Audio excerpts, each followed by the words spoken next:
twavuga rero ko mu by'ukuri ntago umuntu atandukanywa n'Imana amaze gukura. Sibyo? Oya, abo ngo abanyabyaha batandukanywa n'Imana bakigira gute? Bakivuga. Zaburi 58:4 nuko ivuga. Utarangana n'uyu ahubwo ukira agahinja, ubutandukanijwe n'Imana. Kuko iyo uvutse Imana iravuga ati dore undi munyabyaha nawe aravutse. Dore indi nkomoko nayo yo kwa Adamu ngiyigize gute irabonetse. Ngiki cyaha kirabonetse mu isi. Ntabwo icyaha rero ari imbuto. Mu by'ukuri icyaha nubwo buzima dukomora kuri Adamu. Nawe akomora kuri Satani. Sibyo?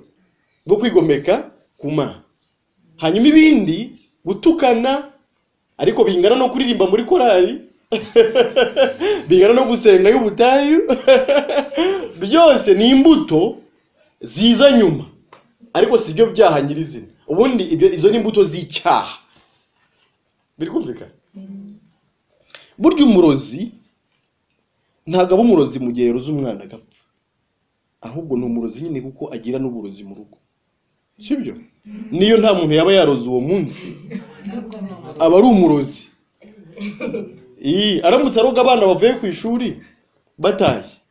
Akaza kubona noneho nta buryo aza kubaroga wenda twicaye ku muhanda twese. Akabura uburyo ahamagara mwakana ngo kaza agahuburozi. Ntago bavuga ko yabaye umuntu mwiza. Nubundi abari umurozi wabuze umwanya n'uburyo bwo kuroga. Sibyo? Umunyabyaha rero utabikoze none ntabwo yahindutse umukiranutsi. No umunyabyaha uri muri konje. Uri umunyeshuri wo? Nta munyeshuri dufite mana? Nta numwe? Mwarabiretse? Nuvuga ngo umunyeshuri rero yari muri bari muri vacances. Iyo umunyeshuri muri vacances burya abakiri umunyeshuri. Sibyo? None rero n'umurozi utari kuroga ni umurozi. Umunyabyaha utari gukora ibyaha ni umunyabyaha. Umusirikare bahaye ikibari burya abakiri umusirikare. Nubwo wabona yambaye civile nk'iya. Sibyo? None rero nashaka gusobanura ko Imana yo itareba umunyabyaha nk'irebeye ku mbuto. Bagiye kwimika Dawidi ngabo umwami wari umuhanuzi icyo gihe Samuel ageze iwabo kwa Yesayi, ageze iwabo wa Dawidi. Bamuzaniye abantu bose bari bahari. Imana irabagaya. Ariko yavuzemo akantu nakunze Imana ibwira Samuel amubwira ati ngewe ntabwo ndeba nkuko abantu bareba, ahubwo nge ndeba mu mutima. Imana irebye mu mutima rero ibona uri umunyabyaha idashingiye ku by'abantu bo bareba. Niyo wakoze rero ibyo bita byiza. Yesaya mu gice 64:5 ko yavuze neza aravuga ngo nibyo tugerageza gukiranukamo byose ngo ku Mana bimeze nk'ubushwambagara ndetse buriho n'ibizinga. Iyo niyo mirimo myiza yo gukiranuka k'umuntu. Nuko nkuko igaragara imbere. Sibyo? Ngo nubushwambagara buriho ibizinga. Musomye muri Bibiliya ari Bibiliya yindi iriya yaba Yehova. Uzi uburyo babivugamo? Ho baravuga ngo iyo mirimo yo gucyanuka k'umuntu ngo imeze ngo nk'umwambaro wandujwe n'imihango y'abagore. Nuko havuga. Yosomye muri iki kinyarwanda kindi. Ira yaba Yehova ukundi ivugayo. Iravuga ngo gukiranuka k'umuntu. Aho ngaho Bibiliya yerevuga ngo ubushwambagara buriho ibizinga. Mwiyo Bibiliya haravuga ngo ni nk'umwambaro wandujwe n'imihango y'abagore.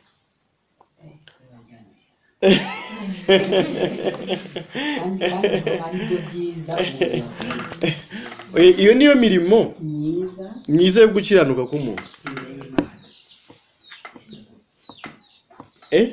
Imirimo myiza umuntu yakoze imbere y'Imana. Myiza. Apana imibi. Ahubwo myiza. Yibona ari ubushwambagara buriho n'ibizinga. Jani watakaye?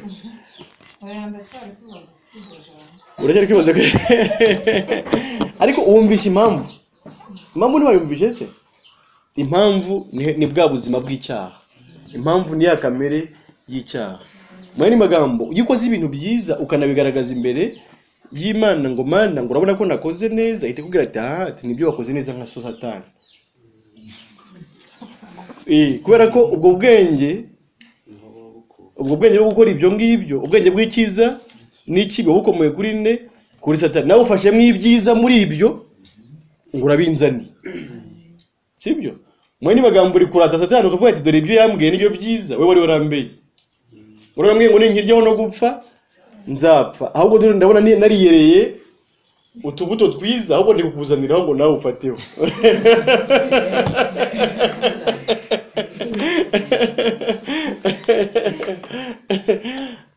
No, akaba ariyo mpamvu buriya njya mbabara cyane, njya mbabara iyo mbonye abantu benshi barirundumuriye mu nzira yo gukora ngo bazajye mu ijuru. Uwo ni umwuka wo kwa Satani ubwira abantu ngo nimukore byiza muze bigaragaza imbere y'Imana ibaha ijuru. Ni Satani wagize umuntu gutyo, ariko ashyiraho n'amadini menshi Satani kugira ngo amadini yigishe abantu, abyutse wa mwuka Satani yabashyizemo wo gukora. Urimo kubyumva? Ni mpamvu muri Matayo 23:15 haravuga ngo abantu ngo bazenguruka imisozi n'ibibaya bashaka umuntu umwe bahindukiza ngo ayoboke idini yabo, ngo nyamara yamaze kwiyoboka ngo ahinduka inkubwe ebyiri mwana w'igihenomo. Urimo kubyumva? Abarimbutse inshuro ebyiri. Mwene magambo abagiye kure nabi, abagiye kure y'Imana cyane ku buryo kumukuraho bijya byaruhanye. Urumva? Yavukanye wa mwuka n'ubundi wo kwigomeka, ariko idini giye kujya noneho yaza inamuha inyigisho, inamutoze pe. Urimo kubyumva? None imutoze kugomera Imana yitwaje imirimo ye. Byumvikane neza. Iyo rero akaba ariyo mpamvu ababigezi bambaza, hari amagambo ari mu kiriya gitabo twanditse avuga nyine ngo umuntu avuka kati urupfu rw'iteka. Ababigezi bambaza atari ko se ati ubundi kuki hano mwanditse gutya? Atese umwana we tiburya nawe bari umunyabyaha. Ntago umuntu w'umunyabyaha amaze gukura. Ntago watera igiti cy'umwembe ngo nigikura kizabavoka.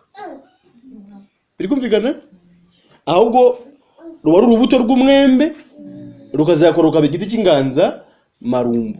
N'umuntu avuka ari akanyabyaha gatoya nk'akanyarwanda gatoya. Kimwe nuko nyine umuntu avuka ari umunyarwanda ataramenya no kuvuga ikinyarwanda, ariko n'ubundi aba ari umunyarwanda.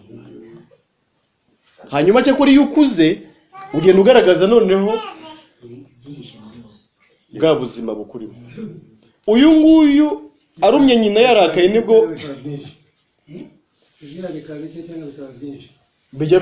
byaba byinshi birumvikana. Ugenda wagaragaza ubu yabyari bikurimo byose, aho ugenda wagaragaza nyine imbuto. Burya umwembe cyangwa se n'avoka kakiri muri pepiniere ntiwamenya ko bazagemurira amasoko bagacoka, nabo bakarya bagacoka bari gusoma ku giti kimwe gusa. Kakiri muri pepiniere ntago wabimenya, sibyo? Urakoze cyane. Uyu rero nawe buriya ariko uruma nyina yarakaye wakumena, ariko usiribanga amaguru hasi gutya wajya wamenya ati dore umunyabyaha rero nguyu. Ariko nakura no guterana igipfunsi nabyo azabigaragaza. Ati nabyo muze mbereke naho tundi tuntu natwo ngira burya muri ngeyo. Zose ni imbuto ziba kuri cya giti nyine cy'ubwenge bw'ikibi n'ikizi. Mu by'ukuri rero umuntu umeze gutyo akaba adashobora kubana n'Imana, sibyo? Umuntu umeze utyo akaba adashobora kubana n'Imana. Ndageze mbabwira nyine kare nabwo ati mu by'ukuri nanone ntago wamenye inkuru nziza ariko utanamenye n'inkuru mbi iyo ariyo. Inkuru mbi ni uko twumviye Satani tukamwumvira turi mu mukurambere wacu Adamu, sibyo? Twese bikatwokoza gutandukana n'Imana, ndetse Imana twita abagomeramana ku buryo umuntu wese umeze utyo izamwohera mu nyanja yaka umuriro n'amazuku, sibyo? Tujyane muzajya mwumva ngo urupfu rw'iteka niki, urupfu rwa kabiri niki, urupfu rwa kabiri, urupfu rw'iteka niyo nyanja yaka umuriro n'amazuku Imana izashyiramo abanzi bayo. Umwanzi wayo ninde? Ni mwene Adamu wese, udashyizemo amakategori, udashyizemo ibice by'abantu. Oya, abantu bose ni bamwe barangana imbere y'Imana. Abaroma 3:23 baravuga ngo abantu bose bakoze ibyaha ntibashyikira ubwiza bw'Imana. Sibyo? Ubwo se iyo bavuze bose hari usigara? Ubwo na pasiteri wawe arimo. Utazagira ngo wowe utazagira ngo wowe ni mwiza. Nawe ni mubi.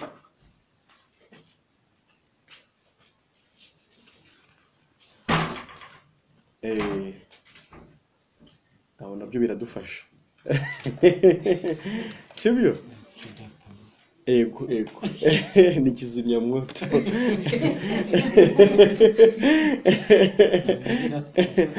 Mu byahishuwe igice cya 19 umurongo wa 20 niwe watubwira urwo rupfu turi kuvuga. Sibyo? Urwo rupfu ariko ruzoherwamo Satani ndetse n'abamarayika b'umwijima ariko kandi n'abanyabyaha bose. Sibyo? Biriya ihita mu nyanja yaka umuriro n'amazuku. Sibyo? Ndaza kugerageza kubasobanurira amazuku icyo ari cyo. Amazuku ameze nk'uko ibirunga bijya biruka. Sibyo? Ibirunga niba mwarabyumvishe nk'ingoma bigize bikuruka.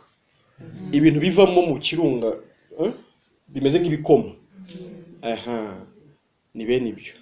None rero hari ikiyaga Imana yateganije cyuzuyemo bene ibyo bihora bibira ku muriro wacanywe n'Imana y'ubwayo. Sibyo? Icyo kiyaga nicyo Imana izoheramo abanyabyaha bose ndetse na Satani. Biri kumvikana? Aho rero Bibiliya avuga ngo niho abantu bazaririra bakahekenyera. Wewe warayabonye? Ego. Uri mukuru wabonye byinshi. Ego.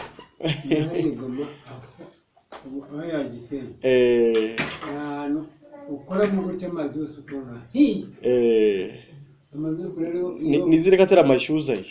ayo ni amashyuza uri amazuku yo n'ikintu kigiye mu gihe gitaka kireba amazuku yo nibyo bikoma biva mu kirunga cyabize kikaruka. Noneho rero mwiriwe neza. Muri iyo nyanja rero, sibyo? Muri iyo nyanja yakumuro n'amazuku aho niho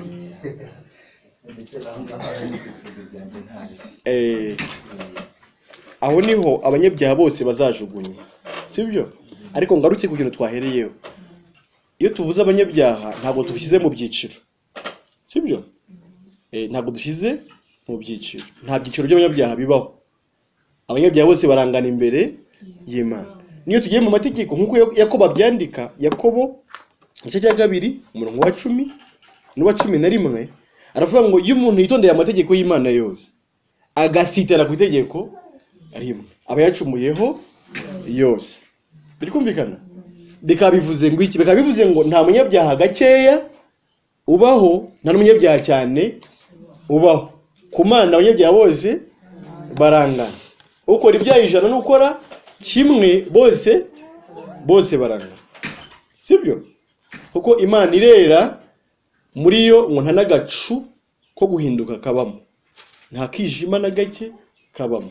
Imana rero ivuga kwera ibishatse kuvuga kwera kwayo kutagira inenge. Umuntu rero we yuzuye ibizinga gusa. Sibyo? Niyo mpamvu abantu bose ni abanyabyaha ku rwego rumwe. Ari uwihanisha n'uwihanishwa bose barangana. Ari uwigisha abantu amategeko ari n'abayigishwa bose barangana. Ndetse Bibiliya yo ijya kubivuga ivuga ko abo ngabo ari wowe cyane, abo bitwa ko bigisha abandi kubahiriza amategeko y'Imana.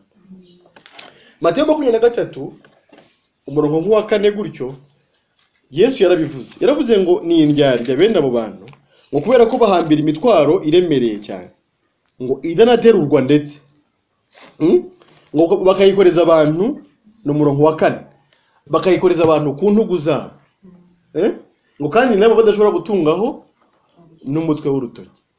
Mu yandi magambo ni igiki yarashatse kuvuga uretse ko hakuyemo byinshi cyane. Aravuga ngo tanga ibi, tanga n'ibi, tanga n'ibi, tanga n'ibi kugira ngo Imana izakwemere. Nyamara we nta nabyo atanga buri. arabwira ngo kora ibi, kore n'ibi, kore n'ibi, kore n'ibi, Imana izakwemera. Nawe byaramunaniye. Urimo kubyumva? Ibyo akubwira gukora kugira ngo Imana ikwemere, nawe ntagira ute, nawe ntabishobora. Ariko ntashyire ubwenge kugenga, asubize ubwenge inyuma ngo avuge ati rwose ngiye ibintu byananiye, uyu ndi kubwira we azabishobora. Niyo mpamvu Yesu abita abarandasi bahumye. Muri iki gice n'ubundi cya Matayo 23 umurongo wa 24 abita abarandasi bahumye. Abo n'abakuru b'amadini. N'abarandasi bahumye kubera ko bayobora abantu mu nzira nabo batazi. Kandi nk'impumye ebyiri iyo zirandatanye, n'ubundi Yesu wabivuze ngo birangira zose zigiye mu rwobo. Biri kumvikana? Ubwo rero niba wumva umunyabyaha, ntiwishyiremo ngo ukuremo mugenzi wawe, ntiwikuremo cyangwa ngo ushyiremo mugenzi wawe nanone. Wumve ko umunyabyaha ni mwene Adamu aho ava akagera, udashingiye ku myaka afite, udashingiye ku byiza bye, udashingiye ku bibi bye, kubera ko byose ni bibi imbere y'Imana. Aho biri kumvikana? Ibi ni byo byago rero twagize twese. Aho ni nyoko muntu yose yatakariye. Aho ni umuntu yatakarije Imana.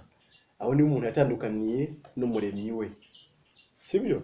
Kubera ko umuremyi wacu arera 100%, ntabwo yabana n'icyaha uko cyaba kimeze kose. Sibyo? Duhinduza abanyabyaha rero dutakaje Imana. Sibyo? Dutandukanywa nayo. Ndetse iteganya n'ahantu izajugunya iki abanyabyaha, bakababazwa by'iteka ryose. Ngira ngo hari tukiri kwicyo imbere yuko tujya ku kindi, uwagira ikibazo yabanza akakibaza hanyuma tugakomeza.